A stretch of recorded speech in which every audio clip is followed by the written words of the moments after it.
I'm Lauren Scherber, the owner of Castle Building and Remodeling. My father, Marty Scherber, started Castle Building and Remodeling in 1977. I'm the second generation owner of Castle Building and Remodeling. Thanks for choosing Castle Building and Remodeling for your remodeling project.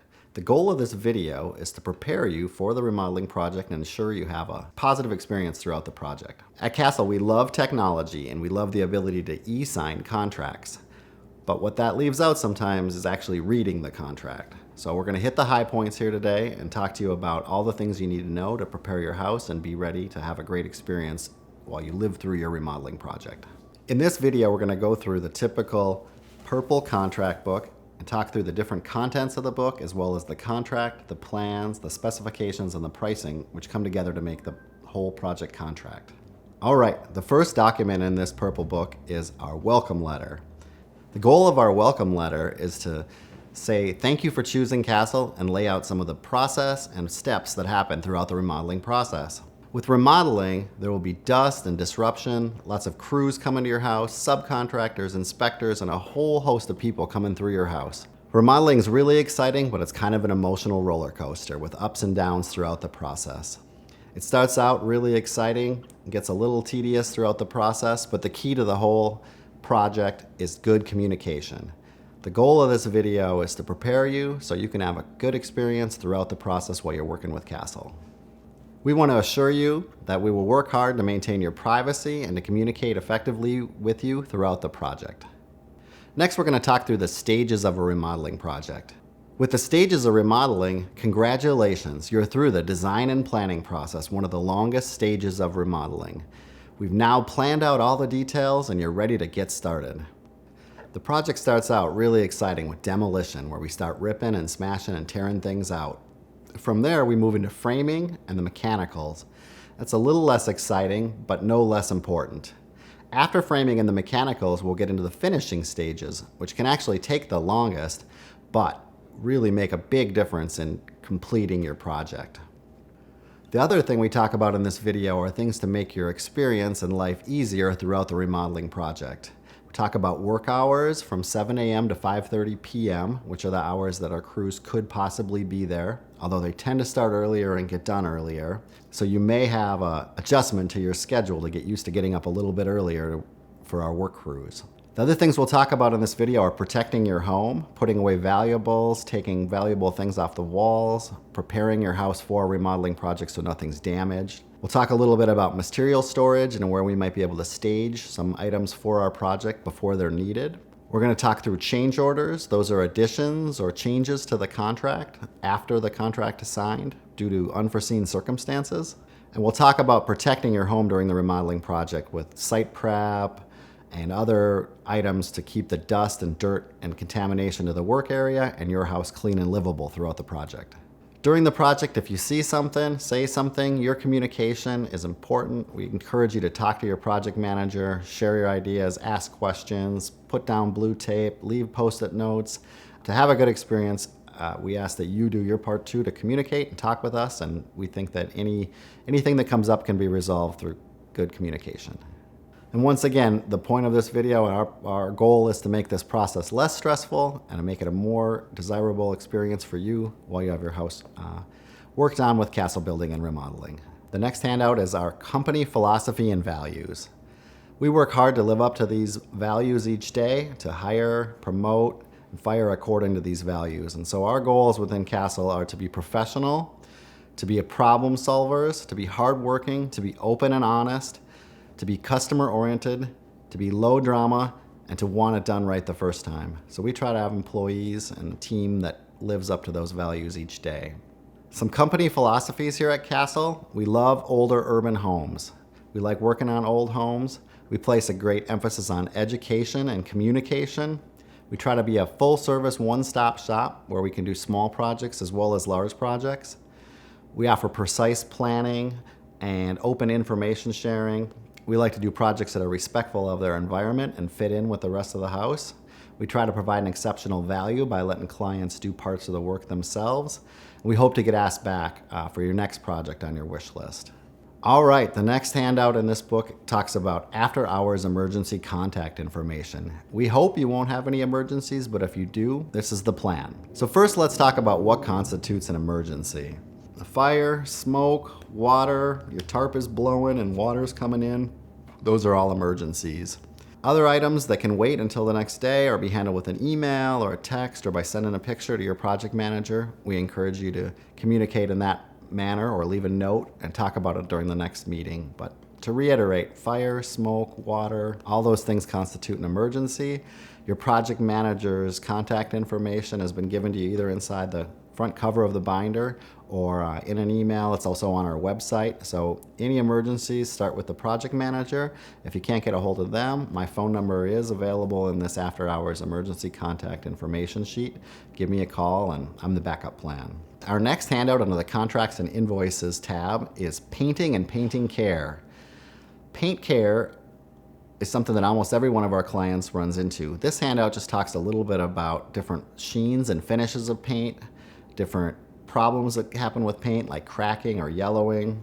It talks about cleaning and durability, and also talks about the job and what's involved with the painter's job as far as preparation from taping, a little bit of mudding and caulking, as well as the prep and painting. So the next document in our binder is the Builders Association of Minnesota Building Performance Guidelines. So this will be referenced in our contract and is actually state mandated that we reference it and add it into our contract. So what this Building Performance Guidelines does is talk about each different category of work from concrete or framing to paint and finish, and talks about an acceptable level of performance and an unacceptable level of performance. So for example, with concrete, this performance guidelines would say, after one winter in a freeze-thaw cycle, it's normal for concrete to get hairline cracks in it. It's abnormal for quarter-inch cracks to open up and slabs to sink. So the same thing would be true, or it would give an example of painting. If you stand 6 feet away from the wall in a normal lighting conditions and you can't see the blemish, then it's not a blemish we have to fix. If you have to stand with a flashlight at a certain time of day at a certain angle to see the blemish, then that isn't something that Castle has to fix. So we hope that this isn't a standards or guidelines that we'll have to refer back to. If you have an issue with project quality, please talk to your project manager and bring it up to them. We try to exceed these building standards, but we do have to give you this handout as an addendum to our contract. All right, the next section of our book is on health information. We're going to cover topics such as air quality, asbestos, radon, mold, and an EPA lead brochure, as well as spray foam and other things that off-gas where you might have to leave your house for a short time.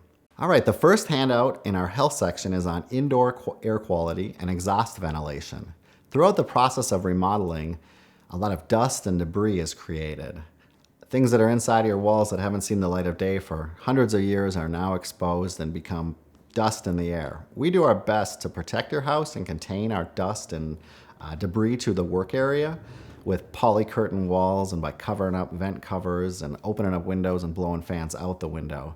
But that being said, our workers do have to come out of that work area with big 5-gallon buckets of debris and take it out to the dumpster, walk through your house to get to the bathroom, and so inevitably your house is going to get a little bit dustier.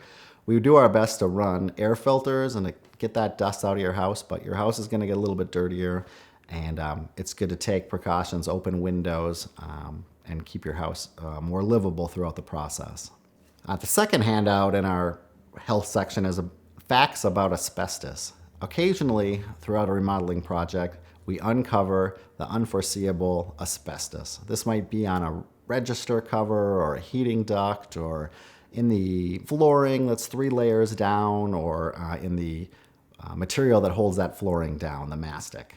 And so what would happen if we came across suspected asbestos is we'd break off a little piece and bring it over for a $12 test, and it takes about 48 hours to get the results back. And if it comes back positive for asbestos, then we've got to bring in an asbestos abatement crew. Not a huge deal. It's usually $300, $500, $1,000 to get that asbestos out of there, but they will wear the full hazmat suits and create negative pressurization and responsibly remove that asbestos so the dust doesn't get in the air or get in your lungs or your kids' lungs. So it's pretty rare that we find asbestos, but this is a little bit more information about that asbestos and what would happen if we did find it. Next, we're going to talk about radon under the health section. Radon is an inert gas that permeates the earth and comes up through your house. Sometimes if you're doing a remodeling project, it's a good time to get that radon check done. Check the radon levels, possibly put in a radon system. Now when you sell a house, they have you check those radon levels and put in a radon system if it's over a certain level. So it's good to be proactive, get it included as part of the project and plan ahead. The next handout in our health section is facts about mold. It's pretty rare that we come across mold that's completely hidden, but sometimes there is a water leak or another situation where unforeseeable mold underneath the bathtub or behind a wall. Usually there are signs if there's mold that are visible as well as hidden. So we've usually got a pretty good idea if there's mold, black spots on the ceiling, that kind of thing.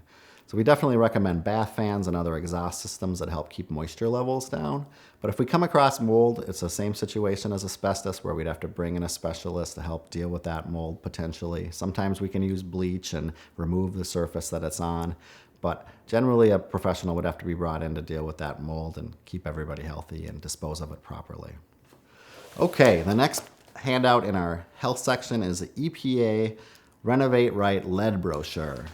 This brochure we're mandated by law to give to you, and what this talks about is all houses pre-1978 may contain lead paint or lead stain.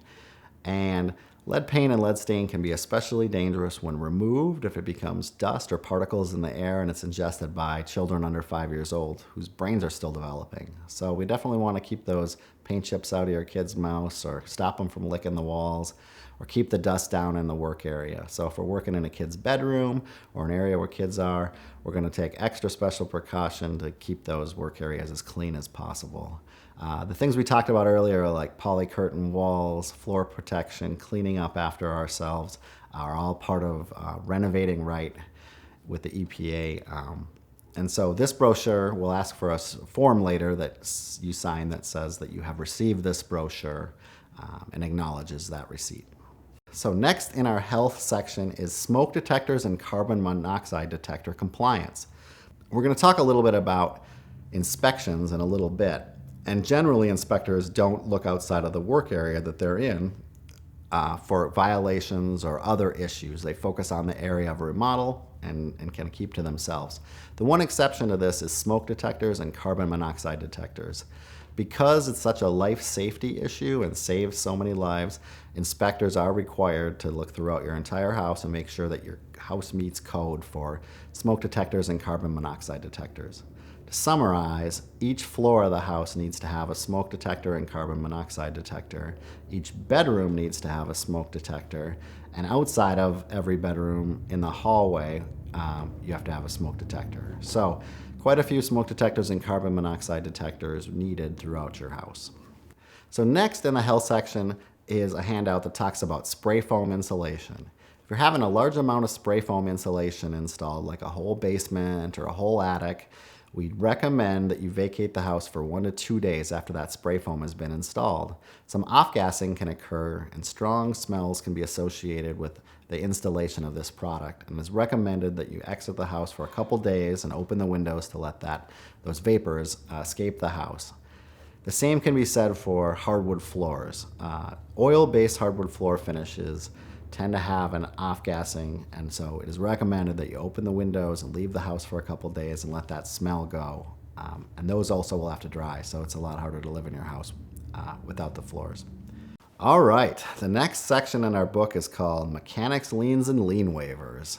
Fun stuff. What you need to know about mechanics liens for your project are that some vendors and suppliers may send you what looks like a scary letter that's a certified letter you have to sign for that says they've got the right to file a lien on your house if they're not paid. And so what that's doing is alerting you that they've been hired by Castle to provide materials or labor on the project, and if they don't get paid by Castle, they could put a lien on your house and attach it to that house and collect from you eventually. So that's kind of scary, but all you have to do if you get one of those letters is let us know, give us a copy of it, and when we pay that subcontractor, we'll get a lien release that says they're no longer able to file a lien on your house because they've been paid. And so it's one way to make sure that vendors like Castle get paid for work done on your house.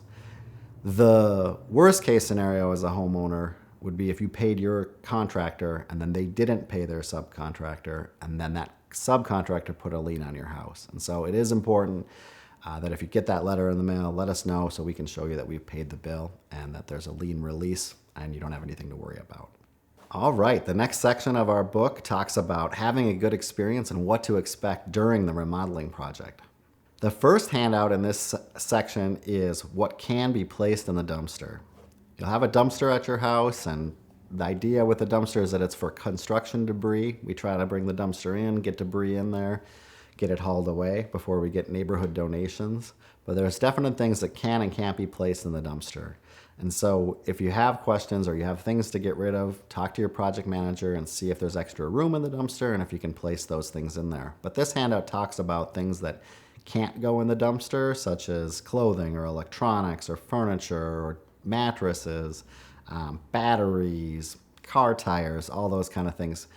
We get charged a lot extra if there's those things in the dumpster. And so we ask that you talk to your project manager before you put anything in the dumpster, or refer to this list to see what's possible to put in that dumpster. All right, the next handout in this section is protecting your home during construction. And what this really talks about is protecting your house during the project or before the project, and what you need to do to prepare your house for the remodeling project. To get prepared for a remodeling project, you're going to need to remove all your personal items from the rooms that are affected. And so that includes taking out all furniture, things out of cabinets, things out of closets. From there, Castle can do demolition. The other things to think about are what's on the other side of those walls. If we're going to be banging or pounding on the bathroom walls, what's on the bedroom wall on the other side? And so we'd recommend taking down art, taking grandma's ashes off the shelf if they could slide off or break. Think about the hallways and pathways where workers will come in a side door, go down a hallway, go past this room to get to the work area. So all of that area is going to have floor protection and other things put down to protect those floors. But think about the walls, think about where things turn, tools on people's belts that could hit things or knock things off. And then generally think about putting away valuables and other things. Just with an average project, there could be 40 to 50 different people coming into your house with different crews and different trades. And so there's so many people coming and going that we just don't want any chance of valuables disappearing. So please put away anything of value and take things off the walls that could get damaged or hurt throughout the project.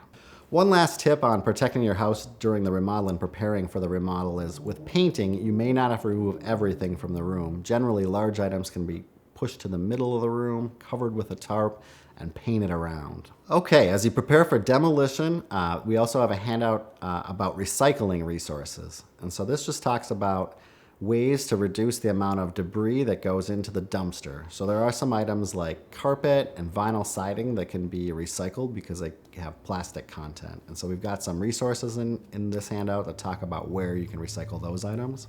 Our next handout talks about tax credits for donations. This handout talks about bridging, Better Homes and Garbage, Brotex Carpet, plastic recovery technologies, and a few other places where you can take items of value that shouldn't go into a landfill for a donation.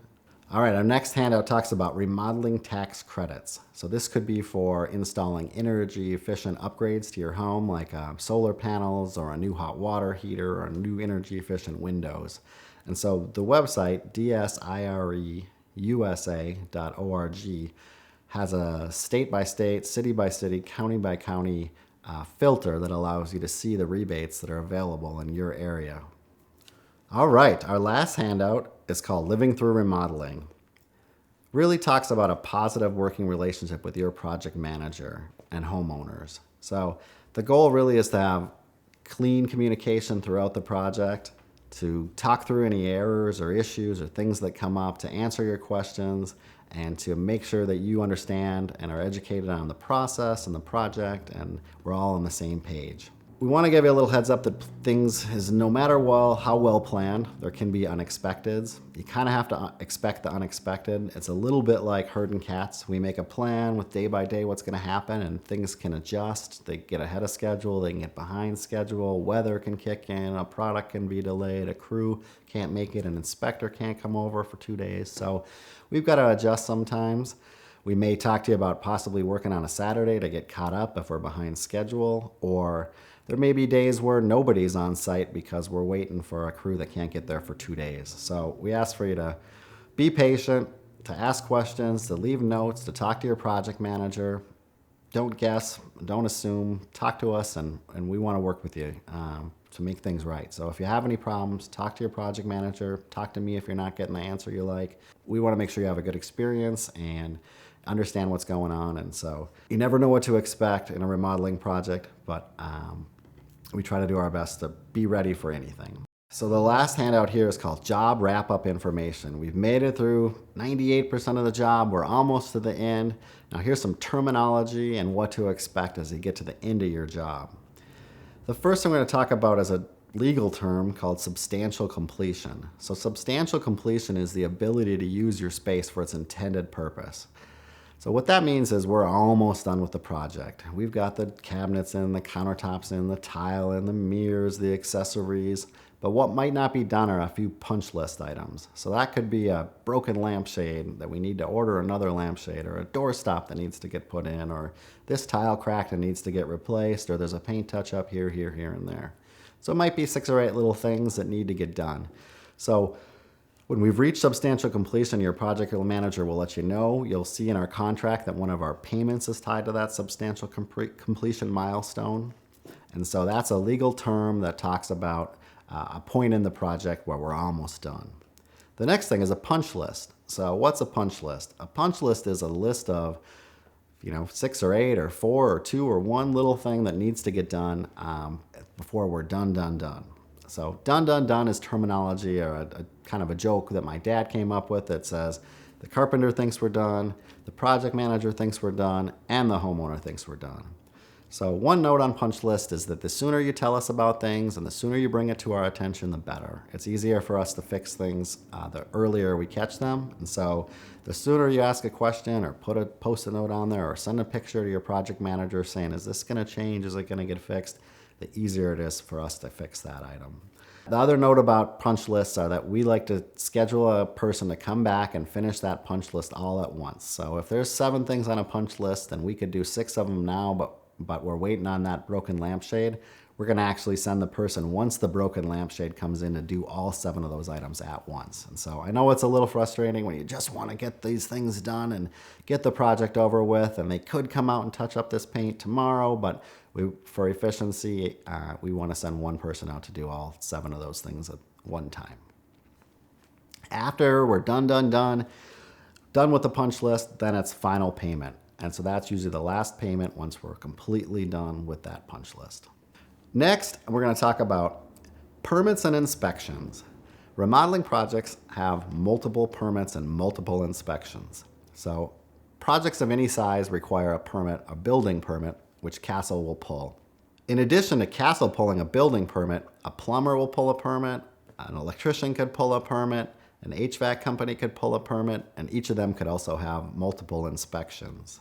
So throughout the project, inspectors will be coming through checking work to ensure quality and meeting of code and to make sure your house is safe. Also throughout the project, the inspector will be signing off on a permit card, which is usually hanging in your front door or window, and you can also look up to see where inspection statuses are online on the city's website. Please note, electricians pull permits through the state and have a separate permitting process and inspector. The next section in our book is on product care and maintenance. In the past, Castle had handouts with information about how to maintain different products for each different type of product that we installed in your house. And to save paper, we've consolidated those, put them on our website, given you a list in the book here for different things such as taking care of your deck, or living through the remodel, or facts about mold, or stucco maintenance, or marmoleum care, windows and maintenance on windows, recycling, in-floor heat, different sections like this. So each of these handouts is available on our website. If you've got a question about maintaining your products that we've installed or warranty, these handouts are a great place to start to find out more information about how to take care of your products and care for them. All right, the next handout in this section talks about our standard and upgraded warranty. The standard warranty is a state warranty. To summarize, the state mandated warranty requires 1 year on workmanship, 2 years on mechanicals, and 10 years on structural work. So Castle actually goes above and beyond state mandated warranty and provides a lifetime warranty on our workmanship. So our upgraded warranty, we ask for two things. We ask for your client survey back at the end of the project, as well as electronic payments through the Intuit payment network. But in return for that, we'll give you a lifetime warranty on our workmanship. To summarize, if we do something wrong, install something incorrectly, give you bad product advice, then we will fix that and make it right. We try to hold ourselves to a higher standard, and this is one of the areas where if we do something wrong or install something incorrectly, it leads to product failure, then we'll come back and fix that. Also, with products that fail, talk to us. When there's warranty issues, we can talk to the subcontractors or see if that warranty is still covered. The last section in our purple book is on reviews and referrals and rewards. So we love referrals here at Castle. We appreciate when you tell your friends and family about how great we are to work with and send people our way. And to reward you or thank you for sending clients our way, we give a $100 gift card to a restaurant of your choice when you send us somebody who becomes a client. Next up is our client feedback survey. We ask for you to fill this out as you go through the project. We ask for your feedback on how we did through each of the steps, whether it's the first sales call, the design and planning process, throughout the production process. We ask you questions like, who was your favorite employee? Who was your favorite subcontractor? What can we do better? What did you like about our service and our process? And what kind of future projects do you have in mind? And last, we also like online reviews. We know that your feedback and your unbiased review and opinions online mean more to others than our marketing does. And so we really appreciate any reviews you give us on Google or Facebook or Angie's List or other online review sites. That really helps out our business. So next off, we're going to go through the contract. This is a pretty long document. Most of it is made up of state mandated warranties, but there is a lot of important things to cover in this contract. So we'll talk it through section by section. All right, section 1 of the contract. The highlights of this section talk about the important parts of this agreement is made up of a combination of your contract, the specifications, the plans, pricing, and any future change orders. So all of those come together to become the agreement. Section 2 of the contract. This is where we talk about the price of the project as well as the payment terms. So typical payment terms for a Castle remodeling project look something like 40% down upon signing the contract. The next payment usually comes after rough-in. Rough-in is a term that talks about plumbing and electric and HVAC, heating, ventilation, and air conditioning, reaching a certain stage of their project, having an inspection, and having that inspector sign off on their rough-in stage of the project. So you'll be able to see your permit inspection card signed by inspectors saying that the plumber and the electrician and the HVAC company have reached rough-in. That also is a time and point in the process where Castle's then able to start insulating and doing sheetrock and covering the walls back up. So your second payment will usually come in at rough-in. The third payment will usually come at the start of millwork. So we're starting to put in cabinets and trim around doors and windows. The next payment will come at substantial completion, and that's the ability to use the space for its intended purposes, so almost done. And then a final fifth payment, usually around 3%, will come in at final completion when we're done with that punch list and every last detail is complete. So those are the different stages of remodeling. This section also talks about lien waivers and providing you with pre-lien notices and giving you notice or providing you with documents showing that we paid the bills to our subcontractors. Section 3 of the contract talks about all changes will be documented in writing. So this is preparing or talking about change orders, which will be coming up in a future section, but any changes to the agreement would have to be completed in writing. All right, Section 4 of our contract talks about guaranteed completion dates. As I mentioned previously, Castle holds itself to a higher standard than other remodelers, and this is one of the areas that we do that in.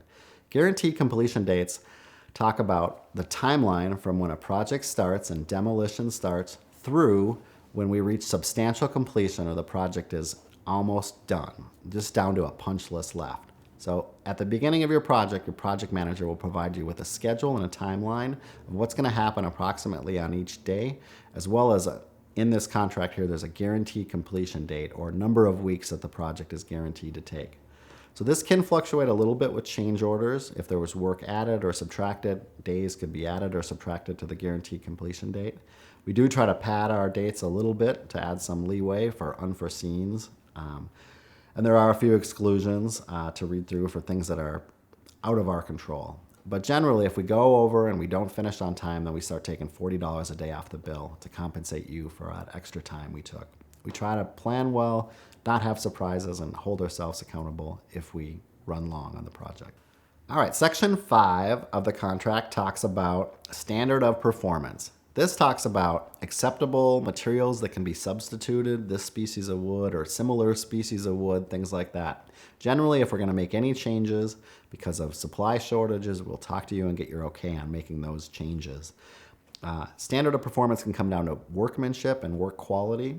I talked a little bit earlier about the standards of performance for the Builders Association of Minnesota Performance Guidelines.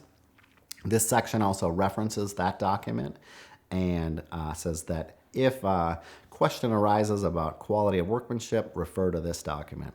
We ask you to talk to the project manager and get their opinion and ask them or talk to them about any issues you have around quality or workmanship. Section 6 of our contract talks about hidden conditions. These would be unforeseeable or unforeseen remodeling or things that need to be done that couldn't be foreseen ahead of time. We do our best in the design and planning process to anticipate, to look in the basement, to look at the roof. And this is another area where we hold ourselves to a higher standard. If we forget something and it's foreseeable, like we forgot to put in underlayment with this flooring, that's foreseeable and we eat those costs. Unforeseeable things would be we opened the wall and we saw that water had been leaking in there for a long time. The floor is a little bit rotten. We're going to need to do a couple of joists worth of framing. It's $200, and that's an extra cost for you because that's an unforeseeable. We couldn't tell that the floor had some rot in it and needed to be fixed.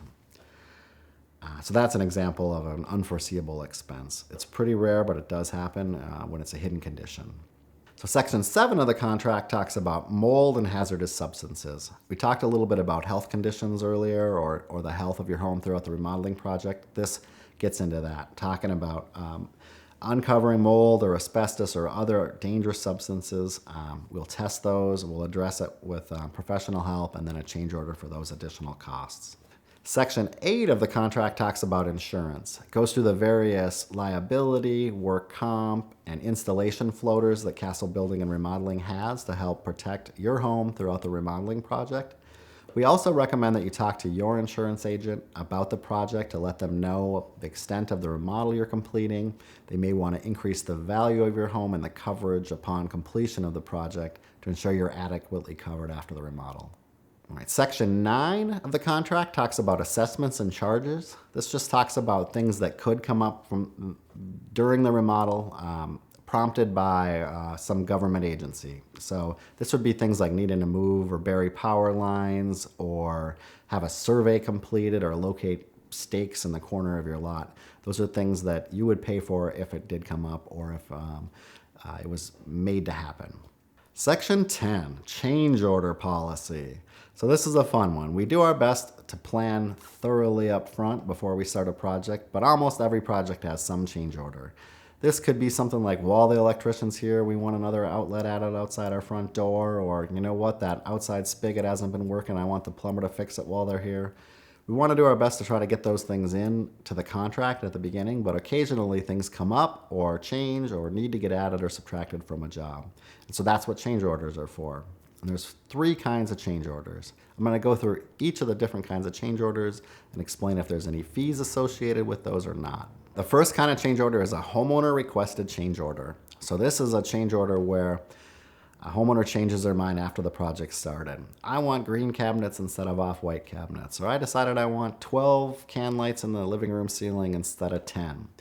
This would be handled through a separate document that says add 2 can lights or change the color of paint from such and such a Sherwin-Williams green to etc. So this is a document maybe that changes the price of the contract, maybe that doesn't change the price of a contract, but changes the terms of our contract or some specification, price, or some piece of the overall agreement, even a plan note where it says the location of the 6 lights were moved 2 feet to the west.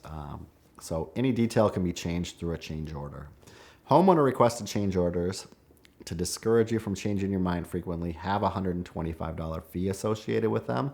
That's to cover our administrative paperwork and time for reprinting documents, getting those old plans back from the field and the old specs to each of the subcontractors and to our carpenters, and making sure that the old plans aren't used and the new plan is followed. So we try to discourage homeowner requested change orders.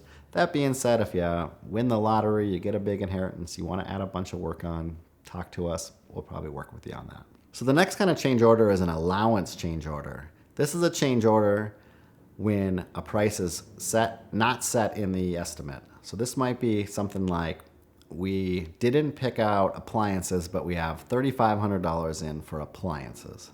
And so your allowance is $3,500 and you went and picked out appliances and they cost $3,450.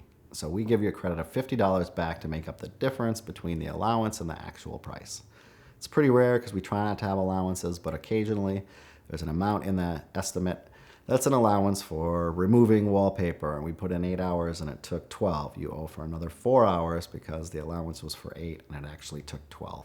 So it's pretty rare, but an allowance change order would be a change in price that wasn't set in stone when we signed the contract. There's no change order fees associated with allowance change orders, just the difference in cost. And the third and last kind of change order is a dictated change order. So this would be an instance where an inspector says, we opened up this floor. It does look like the toilet's been leaking for 16 years. There's some rot in the floor. This joist is bad. Inspector says, or like, hey, the last plumber cut through the joist and there's a big hole in it. Now we can see that it's not stable. You need to put some new framing in here. That's going to be an extra $300. And the inspector said you don't have a choice. So the cost difference is in the work and what extra work has to be done. There's no fees or additional fees associated with dictated change orders. All right, section 11 of the contract, job site cleaning and conditions. This section talks about work hours being between 7 a.m. and 5:30 p.m., preparing you for when workers may not be in the house. We'll do our best to protect your house, putting down drop cloths, floor protection, carpet runners, hardboard to protect hardwood floors, poly curtain walls to contain dust in the work area, cover up vents, and just generally do our best to keep the dust and dirt to the work area.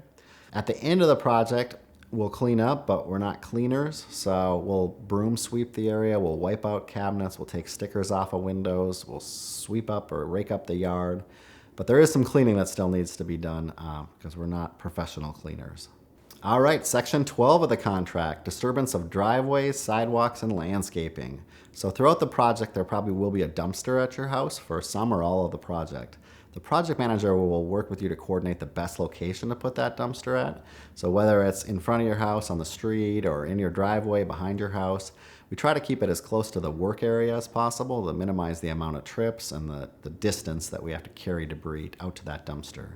We also try to minimize the amount of time that dumpster's at your house so that it doesn't get unwanted donations from neighbors dumping things in there. One note on dumpster placement is dumpsters are heavy and they can cause damage to your driveway. So if you have an old blacktop driveway or a crumbling concrete driveway or a driveway that you're worried about damaging, talk to your project manager about placing the dumpster somewhere else. Section 13 of the contract talks about dumpsters. We had a handout earlier where we talked about what could and couldn't go into that dumpster. Please reference that handout and talk to your project manager before you place anything in the dumpster. Section 14 of the contract talks about yard signs and advertising. So throughout the project, Castle will place a yard sign in the front yard to let your neighbors know that you've hired us to complete a remodeling project, but also to make it easy for vendors and suppliers and subcontractors and our employees to find the project and go up to the right house. In addition to a yard sign in your yard throughout the project, we also reserve the right to take photographs of your project at the completion. We'd love to show off our finest work. We assure you that nothing private or no private information of yours will be shared with the public at any time, including pricing, where you live, your address, your names, any of that information. So we like to be able to show off our projects on our website and in our marketing and take photographs of your project at the end. Section 15 of the contract talks about homeowners' responsibilities and duties. So your job as a homeowner, besides writing the check and paying us to do the work, are to keep the work area clean and to stay out of the way. Keep your kids and pets out of the work area. It's not always a safe spot. There can be nails or other sharp objects. So we ask you to keep the kids and pets out of the work area and keep the work area safe and clean. Clear out your personal items before we start. Talk to neighbors if the project's going to come across their property or affect them at all. We ask you to provide utilities to the site. So we're going to use your power and water and other utilities and something you pay for throughout the project. Another homeowner responsibility throughout the project is to provide a key that's in the lockbox that we provide you. So we'll give you that code, but we got to make sure that we can get in to complete the work. And so if there is a time where crews show up and that key isn't in the lockbox and we can't access the house, there could be a $75 charge for an additional trip. Another homeowner responsibility, although rare, may be to accept a delivery. Occasionally, although very rare, a special order item might be delivered straight to your house instead of our warehouse. This could be like a lumberyard dropping off a window or some trim or something that is needed the next day. And in that case, we'd ask you to help them in and let them set it on the porch or in your garage or someplace where we can then install that the next day. It is rare because 99.9% of everything will come straight to our warehouse and we'll bring that to the job site. The biggest thing, your duty as a homeowner is to make sure you talk to your project manager. If a subcontractor on site has a great idea to add one more light right over here on the left side of the vanity and you think that's a great idea, hey, we want to help you do that, but you got to talk to the project manager instead of saying, go ahead, electrician, do that, because the project manager understands the whole project and knows all the ramifications of potentially adding another light there. What if the plumbing vent is going to go out there? What if the heating duct comes through there? There's just other considerations that the project manager needs to take into consideration, and so we ask that all communication go through that project manager if there's any changes that are going to be made or questions that are had. Plus, we also don't want to surprise. Sometimes what sounds like a great idea isn't such a great idea once you find the price out. And if you give the person on site authorization to go ahead with the work and then later find out that it's $3,000 and you say, I wouldn't have done it if I knew that. That's why we say you got to go through the project manager and talk through the price and all the consequences before you authorize that work. And last, as exciting as it can be, don't do any work that you're not supposed to do on the site. Leave it to the pros. If you're going to do the painting, then awesome. But it's never happened before. But I know people get excited, and leave the work to the pros and be careful on the work site. Last tip for homeowner responsibilities and duties: a lot of our clients provide their own painting, and so some tips, and we'll talk about a paint sign-off sheet as one of the last documents to sign and return. That document just talks about the painter's job is to touch up the walls and caulk the little nail holes and fill in holes. And as much as brand new drywall should be perfect, it can get dinged while trim or cabinets are getting installed or tiles getting installed. And so a painter's job involves some spackling and caulking and prep as well as the painting. So that's part of the homeowner's duty if they're doing their own painting. Section 16 in the contract, warranty, exclusions, and remedies. This is a big one. It's about half the contract, most of which includes the standard state-mandated warranty that the state requires we include in this contract. And so to summarize, the state of Minnesota standard warranty includes 1 year for workmanship, 2 years for mechanicals, and 10 years for structural. There's a whole lot of pages here that talk about more detail on that. But that is the heart of Section 16 until we get to the upgraded warranty that Castle offers. So Castle's upgraded lifetime warranty covers workmanship or any other things that we do wrong. If we do something wrong, we'll come back and fix it no matter the time. So we have a lifetime warranty on our workmanship, and also we'll stand behind the products we sell to the extent that the manufacturer covers those products. So we ask that you fill out the client survey, job feedback survey at the end, and pay electronically and on time to get that warranty. Section 17, limitation of liability. This is my wife's favorite section. She's a contract attorney. And what this section talks about are limitations to liability that either one of us could have to each other. So we hope you'll never have to go back and read this section again. But generally what it says is that we can't sue you and you can't sue us for special, indirect, punitive, exemplary, or consequential damages in connection with this project, or sue us for more than the value of the project. And so that just means like things like emotional distress or other intangible items are things you could not sue us for. So we're limited to the liability by the amount of the project. Section 18, dispute resolution. This section talks about what would happen if we had a dispute. The first step is for us to talk, communicate, share your issue. We'll do our best to resolve it. And heretofore, we've been able to do that and avoid going to court. If we were unable to come to an agreement on an item up to $7,500, we would go to small claims court, where we would each present our case and a judge would decide in favor of one or both of us and make a determination. For any dispute above $7,500, we would go to a binding arbitrator where we would make our case, and then an arbitrator would make a decision and award a winner in that case, or make a decision that was binding. So that is what would happen in the case of a dispute that could not be resolved through conversation. Section 19, mechanics pre-lien notice. We talked a little bit about lien waivers and pre-lien notices and lien releases. This is Castle's pre-lien notice. So this says we've been hired by you, and if you don't pay us, we can file a lien on your house. So this establishes our right under Minnesota law to do that. Section 20, important health notice.